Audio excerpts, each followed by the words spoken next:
सकाळीच अशी बेलाच्या झाडाला छान पालवी फुटलेलं पाहून मन अगदी आनंदी झालं. आणि नकटीच्या लग्नाला 17 विघ्न म्हणतात ते तसंच काहीसं माझ्यासोबत होत होतं. कारण गेले 2 ते 3 दिवस म्हणजे प्रॉब्लेमच क्रिएट होत होते. गॅस चालू करायला गेले, गॅसचं बटन तुटलं. उन्हामध्ये गेले तर आयफोनने हाय टेम्परेचर दाखवलं. तुमचाही आयफोन असंच काहीसं करतो का? गेले 1 महिना झालं मला मसाला करायचा होता, पण काही ना काही कारणास्तव तो राहतच होता. आणि म्हटलं चला आज मसाला करायला घेऊया, तर हा प्रॉब्लेम मला क्रिएट झाला होता. मग शेवटी त्या गॅसवाल्यांना बोलवून ते बटन दुरुस्त केलं आणि मग तो गॅस म्हणजे जो काही मसाला वगैरे आहे तो सगळा भाजून घेतला. त्याचा मी मोठा व्हिडिओ अपलोड करणारच आहे, तो जाऊन तिथे तुम्ही पहा.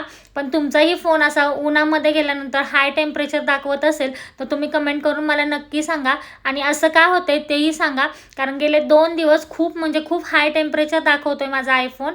आणि कोणताही म्हणजे ॲपच त्याच्यामध्ये ओपन होत नाहीये, टचही होत नाही, त्याला पूर्णपणे थंड करावा लागतोय आणि मग तो चालू होतोय. चला भेटू पुढच्या